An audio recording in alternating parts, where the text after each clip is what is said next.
Copperhead Road Homestead. Welcome to Copperhead Road Homestead. Welcome to Copperhead Road Homestead. I'm Rua. And I'm Daniel. The things that we found out when we watch YouTube channels is we want to know a bit about the people we're watching. So sometimes we have certain questions that come up. So we're going to put this in a playlist called About Us.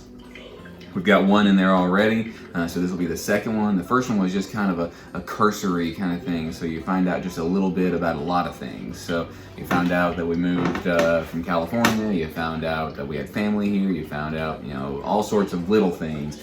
But what we want to do with some of these others is to go into greater depth on one of those things or on one issue. And if you have something that you want to ask of us, you can leave that in the comments below, and maybe we'll deal with that in a future one.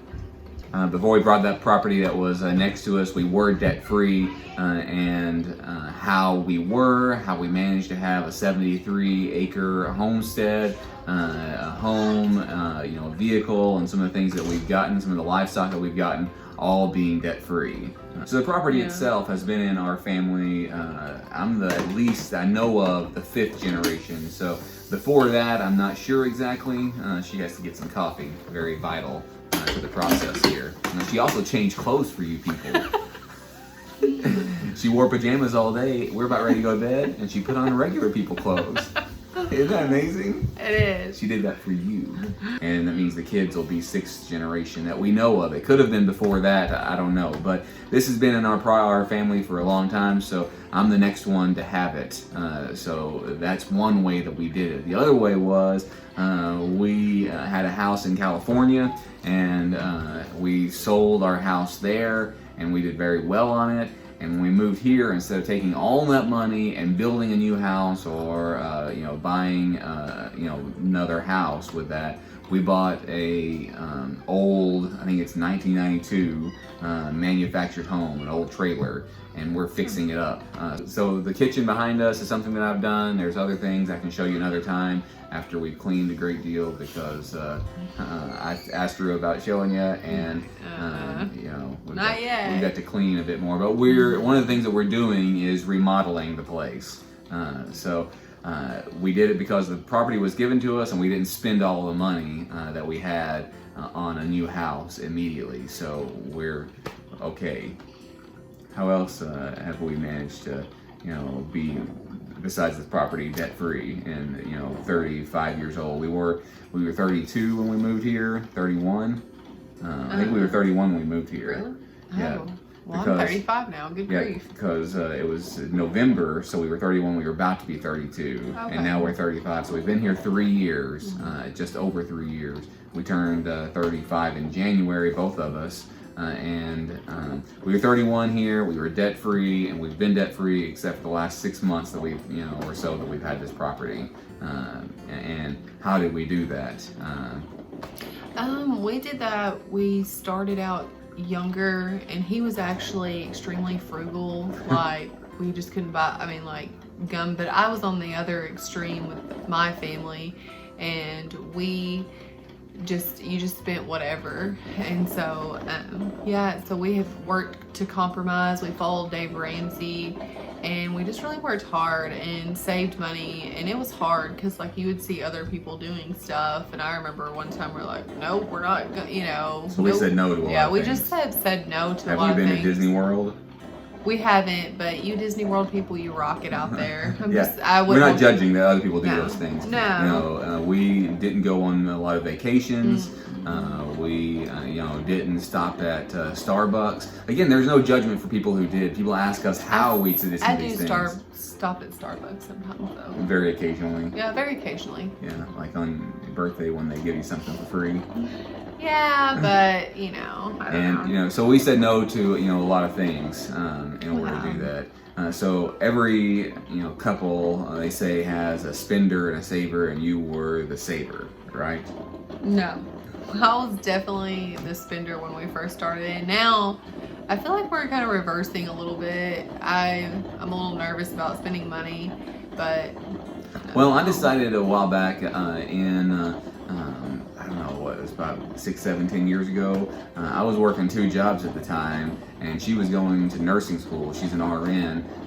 She was going to nursing school, and I'm like, I'm working 2 jobs. I want to do something nice for myself. If I want to buy an iPhone, I will. So I bought my first iPhone. I think it was like a iPhone 3G or something like that. I forget. I don't really know. Yeah. Anyway, I was working 2 jobs. I worked at the post office, and I worked at I was a preacher. And now, again, we say no to a lot of things, but.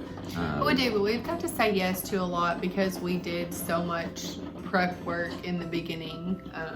And so I feel like we've got to do. Oh yeah, we get. I feel like we live pretty luxurious lifestyles in a way. That we get a lot of luxuries, we get a lot of nice things.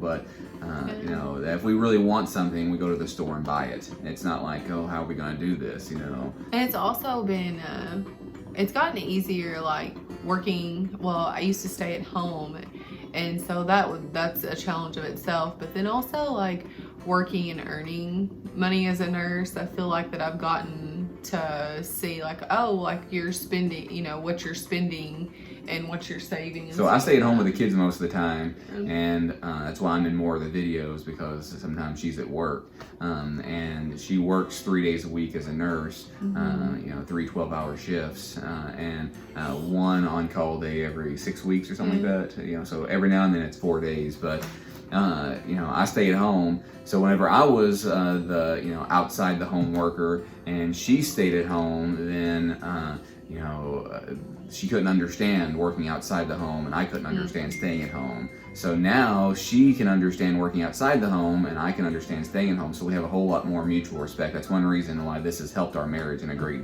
number of ways. It has. It's given me a lot more respect because and so I used to want to just get like the brand new stuff and just like go to the store and pick out like all this stuff, but I don't want to do that anymore. I really enjoy the thrift stores with my kids, and sometimes even the thrift stores, like I watch them get toys and they just lose them. And so we homeschool, we're always with them and or unschool. I don't know what we're doing right now. We might do a video sometime and tell you like what some of our theories for education are.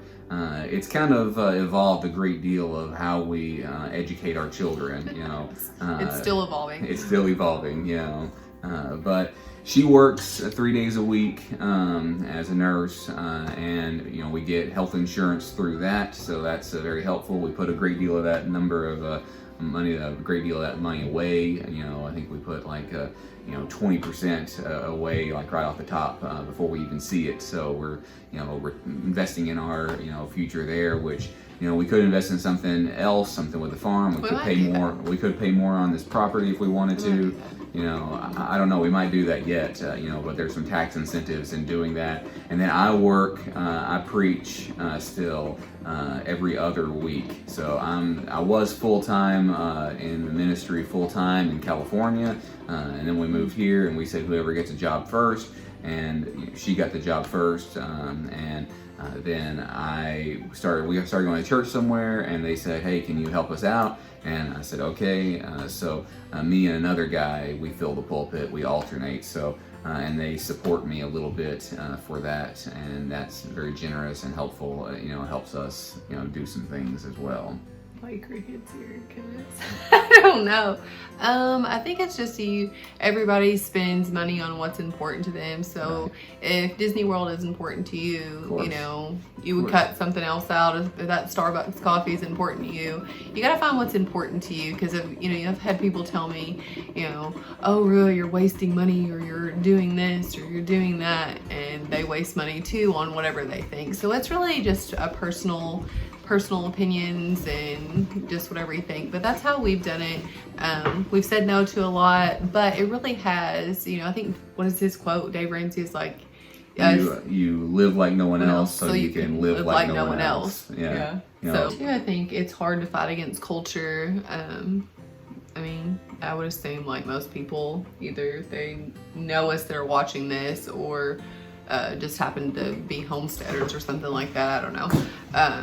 But yeah, just fighting against culture. Culture tells us to spend and we need the best and stuff like that. But I feel a lot of contentment with just wanting less and really not. I feel like I used to like, and I still do it sometimes, like need something to soothe myself. And so, but just, I've been trying to just reassure and soothe my own self instead of using some kind of, I don't know, retail therapy to do that. Well, and she said a minute ago, you know, you spend money on what's important to you. But, you know, when you're in a marriage and you're in a partnership, then you compromise as well. So there are things that she's wanted to do that we haven't done because she, you know, it was important to me for us not to do it. And some things that she does want to do, I say I don't think it's very important or very good for us to do that, but we do it anyway, or vice versa, you know, because it's, you know, important to each other about those things, you know, and you know, in the end, and this is where we've, you know, changed. In the beginning, I was like, no, we've got to put all this money away. We can't spend it. We've got to get out of debt. We've got to, you know, put money away and yada, yada, yada. Now I'm like, money's only good. A friend of ours told us, money's only good if you spend it, right? So, you know, we want to enjoy the things that we have. You know, God's blessed us. We believe that God's blessed us. We have been blessed. Whether you believe in God or not, that's okay. But we believe that God's been blessed us, and you know, we want to enjoy those blessings, and we want to pass those on to others as well. Anyway, that's how we do things, and hope you have a great day. If you like this sort of thing, it really does help us if you subscribe and hit the thumbs up. There's something on YouTube called an algorithm. I don't know exactly how it works, but they show the video more, and then there's other things that'll help us to get the video out there more if you will hit the thumbs up button and if you will subscribe. So if you're watching this on Facebook, the mosquito's coming back. If you're watching this on Facebook, then log in to YouTube. You use your Gmail address, whatever it is, your Google account, and you log in and you hit subscribe. And then if you want to comment below, if you have questions for us, something that you want us to talk about, how you've ended up being debt-free, how you've managed money, mistakes you've made, triumphs that you've had, any of those things, I read every one of the comments, every single comment that you give. I read them, and you know, some of them I share with Rua, you know, and I don't read all the comments. Yeah, but every single one I read, and you know, I'm very humbled. He has read all of them. I'm very humbled by, you know, all that you've said and how you've done these things. And if you can share our channel, then that would be great as well. Anyway, that's how we do things, and hope you have a great day. Hope you have a great day.